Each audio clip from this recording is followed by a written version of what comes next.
Hey chili heads, just want to give you a harvest update. These bad boys are just about ripe. There's a couple of them I'm gonna pick. Um, Plant's loading itself up with just tons of blossoms. And you know, with all these blossoms comes new pods. And this little plant's, it's supporting two hefty looking pods on a double cup, and it's already setting new ones right here. Just in the last week I've it's put on two new pods, and I've been pruning it, trying to keep it at a manageable size. I do not want these things to grow big until maybe in January I'll transplant them. I'm thinking around here everything gets planted out on the 1st of April at the latest. So just want to keep them small for a little while longer and see how successful I can be growing superhots on clones indoors, because now I'm thinking that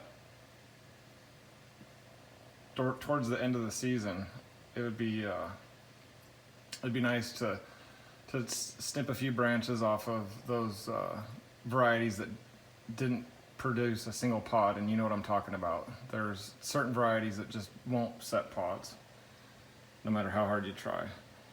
And I'm thinking that maybe I'll give them what they want and put them indoors, clone them, set them in these red solo double cups, and if history repeats itself, within 2 months they'll be producing pods. I really wish I would have done that to my Chili Riot, Bloody Riot. That was one I was really counting on this year. I finally did get 2 pods at the end of the season off of 2 plants. One plant produced no pods, the other one gave me 2 pods. So it's just a tough climate to work in. It's really hot here, and learning every year what works and what doesn't work in your environment is the absolute recipe to success. You've got to keep trying new things, learning, doing something different every year. I'm still hand pollinating with the electric toothbrush, and just wanted to show you, like right here, these pods, they look like they're ripe. I mean, they go from this color. There's actually here. Let me show you. This is finally a good example. They grow from purple. They start out purple, and then from there they start, as they mature or to get bigger, they take on some green. They hold on some of the darkness. I call it suntan.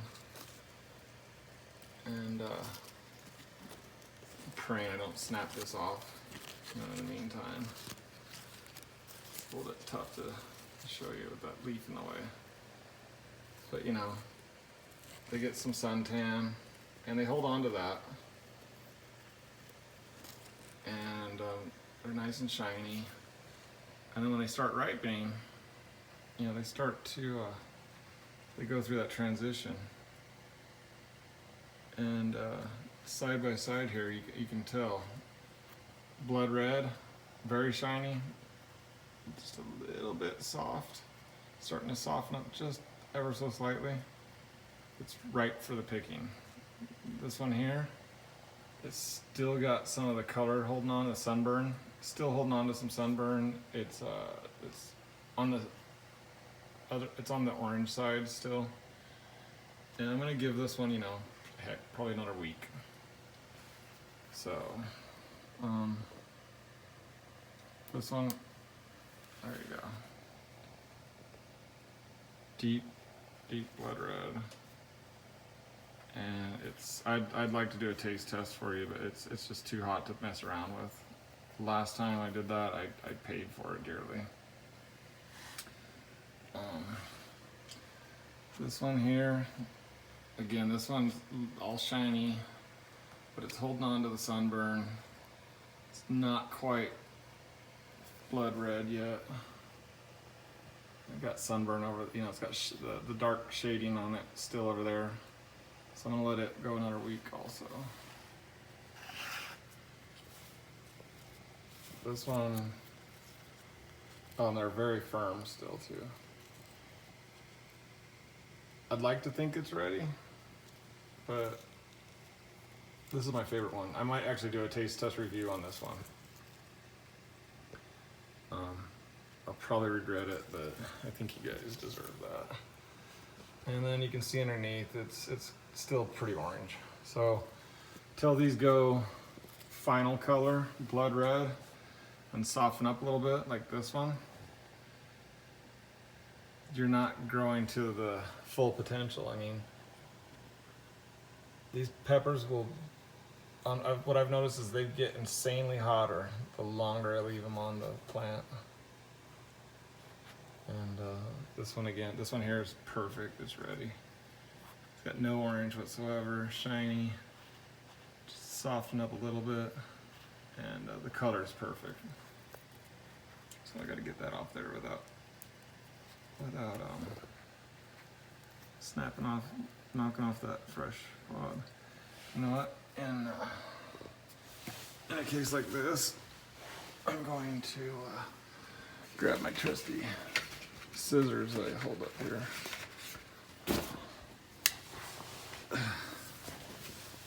And we'll just snip it off. These are pretty handy. Picked them up on eBay, VivoSun.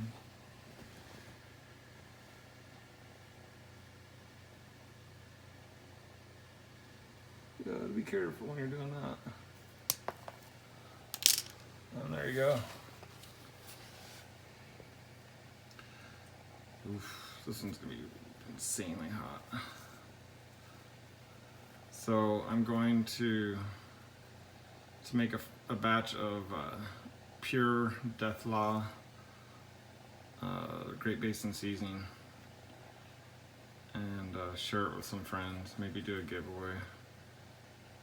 It's gonna be made out of the pods that you see growing here, and every other pod that I get off of these plants until spring. So let's say once we get about 30 pods, maybe I'll make some seasoning. Got 2, so we're off to a good start. All right, thanks for staying with me.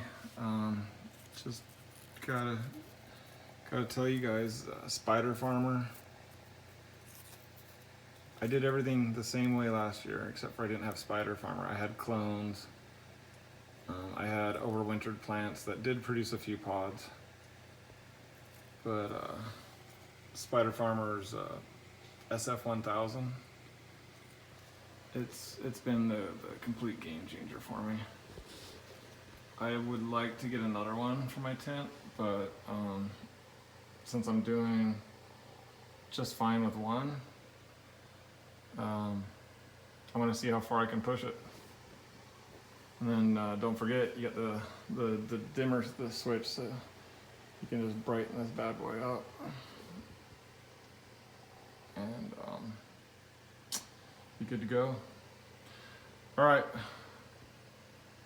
Take care, everybody.